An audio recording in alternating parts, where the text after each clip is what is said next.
Salut les artistes, vous le savez, c'est le week-end et comme chaque week-end, c'est le best-of de la quotidienne. On s'est bien marré encore cette semaine. Voilà, les meilleurs moments, c'est tout de suite et nous on se donne rendez-vous lundi. Ciao. À Marseille, retour aux affaires courantes ce lundi avec l'arrivée donc de Valère Germain, première recrue du club qui a été présentée à ses nouveaux coéquipiers. Étant né à Marseille, voilà, petit j'ai été un grand supporter de Marseille comme tout Marseillais. J'ai vraiment senti qu'il y avait un bon feeling, j'ai senti qu'il me désirait vraiment et c'était pour moi le plus important avant de rejoindre l'Olympique de Marseille. Je suis très fier et très heureux d'être ici aujourd'hui. Paul Pogba, lui, n'a pas encore repris l'entraînement avec Manchester United. Pendant ce temps-là, il s'occupe en faisant du Paul Pogba.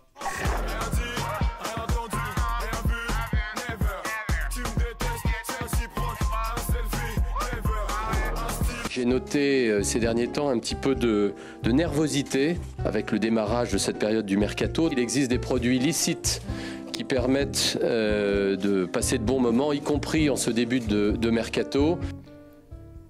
Faut que je me calme.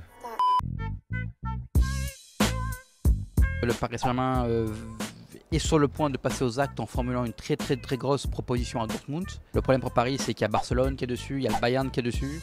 Donc il y a Manchester City aussi apparemment qui est dessus, Manchester United, tout le monde le veut, c'est partie vraiment des top joueurs actuellement au niveau européen. Donc la partie va être dure, mais écoute, Paris a des arguments. Le PSG va faire une offre incroyable à Monaco. Ils sont prêts à tout pour l'avoir, au niveau financier, au niveau salaire, à tous les niveaux. Aujourd'hui, Monaco, ils ont sur la table, ils ont 135-140 millions d'euros, plus ou moins de Real Madrid et de Manchester City. Et Paris va faire plus. Je pense qu'il va être Marseillais dans les prochains jours. C'est vraiment la priorité aujourd'hui maintenant de Rudy Garcia et de Jean-Claude Hérault, c'est de boucler ce dossier de Adil Rami. Si tu veux mon avis, je suis un peu inquiet sur le recrutement de l'OM. Ils n'ont pas les moyens de faire ce qu'ils veulent vraiment. Je ne peux pas faire Valère Germain. Avec tout le respect que j'ai pour Valère Germain, c'est un super joueur de Ligue 1. Mais c'est vrai que les supporters marseillais sont peut-être en droit d'attendre plus, tu vois ce que je veux dire, que Valère Germain. Il y a beaucoup d'inquiétudes actuellement aussi sur notamment Rudy Garcia, sur ce qui se passe sur le mercato. Il va attendre un petit peu de savoir ce qui se passe, voir un petit peu comment ça va évoluer devant, en attaque à Arsenal. Mais bon, si la Casette vient, comme c'est la tendance actuellement, bon, je pense qu'il peut jouer avec la Casette, quoi, tu vois. Los madridistas pueden estar tranquilos en cuanto a la seguridad de que Cristiano va a seguir en el Real Madrid. ¿Usted tiene seguridad de que va a seguir el año que viene aquí? Yo sí. ¿Usted sí? Sí. Bueno, pues...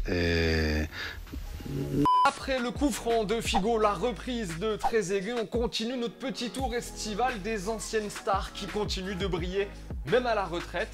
Alessandro Del Piero, 42 ans.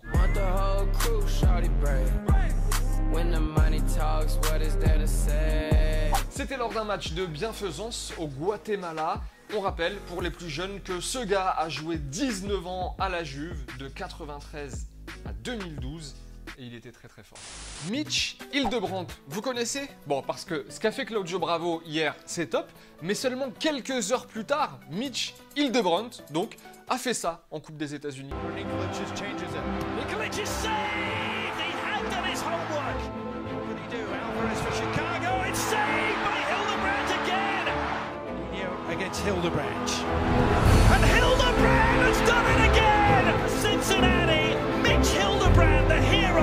Petite pause dans la quotidienne, on file en Norvège avec une séquence intitulée « Y'a rien ».